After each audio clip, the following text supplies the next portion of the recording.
नमस्कार, मैं हूं अनूप शर्मा और इस समय हम बातचीत कर रहे हैं अपर जिलाधिकारी वित्त एवं राजस्व श्री योगानंद पांडे जी से।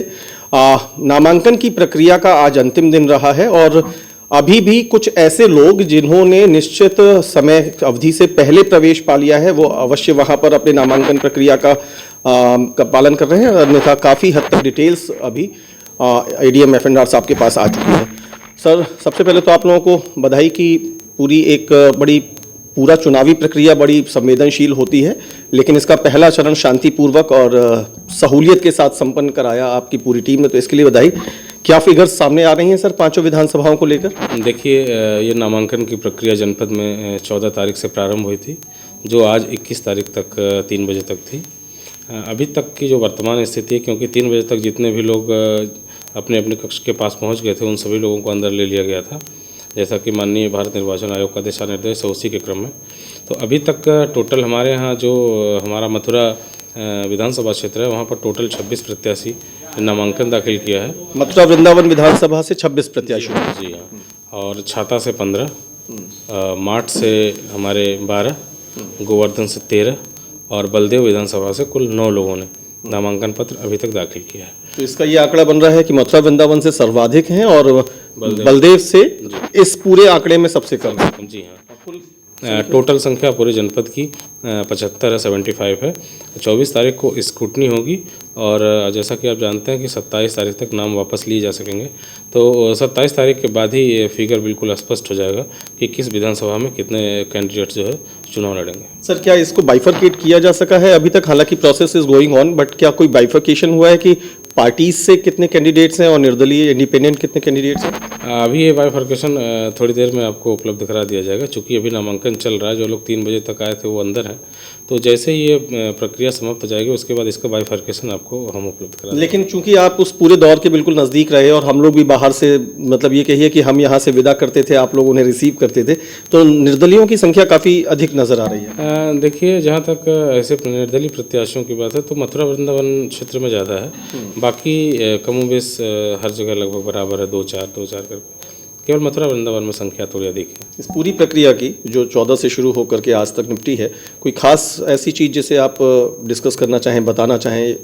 नहीं, सब कुछ बहुत स्मूथली चला, जैसा कि आप जानते ही हैं। कोई ऐसी परेशानी नहीं आई और सब कुछ जो अकॉर्डिंगली भारत निर्वाचन आयोग की जो गाइडलाइंस है उसी के क्रम में हमारे सभी जो आरओ हैं उनके द्वारा अपने अपने कक्षों में बैठ करके इस पूरी प्रक्रिया को पारदर्शिता के साथ पूरा किया गया। देखा जाए तो ये हमारा अपना एक्सपीरियंस है, शायद मैं आपसे भी इस पे जवाब ले रहा हूँ कि जो 2 अलग अलग लहर कोरोना की लोगों ने फेस की, तो संभवतः तीसरी लहर में वो डिसिप्लिन भी नज़र आया कि शायद जो भी चाहे पार्टीज से लोग थे या इंडिपेंडेंट थे, तो उन लोगों ने भी नियमों को पालन किया और कोई ऐसी स्थिति नहीं आने दी।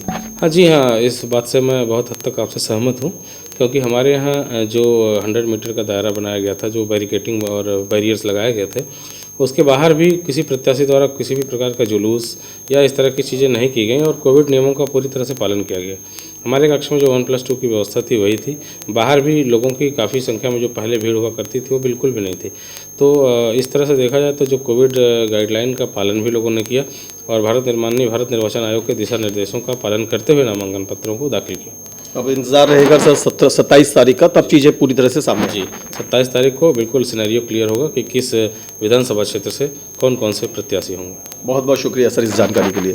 तो इस प्रकार हमारे साथ रहे अपर जिलाधिकारी वित्त एवं राजस्व योगानंद पांडे साहब, और स्थिति बहुत हद तक स्पष्ट है, लेकिन कुछ स्पष्ट होना अभी बाकी है।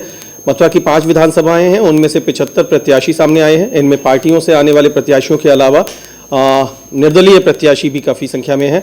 मथुरा से सबसे अधिक प्रत्याशी सामने आ रहे हैं। एक बार फिर से मैं पूछ लेता हूं, मथुरा से ये संख्या बन रही है 26 की, तो ये देखिए ये फिगर है मथुरा से कुल मिलाकर के। एक बार फिर से आप सुन लीजिए, जान लीजिए कि मथुरा वृंदावन विधानसभा क्षेत्र से 26 प्रत्याशियों ने अपना नामांकन भरा है। छाता विधानसभा क्षेत्र से 15 प्रत्याशी सामने आ रहे हैं। माठ विधानसभा क्षेत्र से ये संख्या 12 की है। गोवर्धन विधानसभा क्षेत्र से 13 प्रत्याशियों ने नामांकन किया है और बलदेव विधानसभा से चुनाव मैदान में कुल 9 प्रत्याशी सामने आए हैं। कुल मिलाकर के 75 प्रत्याशी सामने हैं। 27 तारीख वो होगी जब नाम वापसी के बाद, स्क्रूटनी और नाम वापसी दोनों के बाद ये स्पष्ट हो जाएगा कि किस विधानसभा से कितने हैं। कई बड़े चेहरे, जिनमें 2 वर्तमान कैबिनेट मंत्री पंडित श्रीकांत शर्मा और चौधरी लक्ष्मी नारायण, इसके अलावा माट विधानसभा क्षेत्र के दिग्गज विधायक 8 बार लगातार जीतते आ रहे पंडित श्याम सुंदर शर्मा, पूर्व मंत्री ठाकुर तेजपाल सिंह, गोवर्धन से राजकुमार रावत, इस प्रकार कई ऐसे दिग्गज चेहरों के साथ साथ कुछ नए प्रत्याशी भी हैं जो भाग्य आजमाने की कोशिश में हैं। और कांग्रेस की महिला प्रत्याशी भी इस बार अपना नामांकन करके गई हैं, जो अपनी पार्टी की नेता प्रियंका गांधी के टैगलाइन लड़की हूं लड़ सकती हूं को आधार बना करके अपनी उम्मीदों को आगे बढ़ा रही हैं। ये थी जानकारी पांचों विधानसभाओं के नामांकन की। अभी इंतजार करिए स्क्रूटनी और नाम वापसी के बाद 27 तारीख का, तब स्थिति काफी हद तक स्पष्ट हो चुकी होगी। नमस्कार।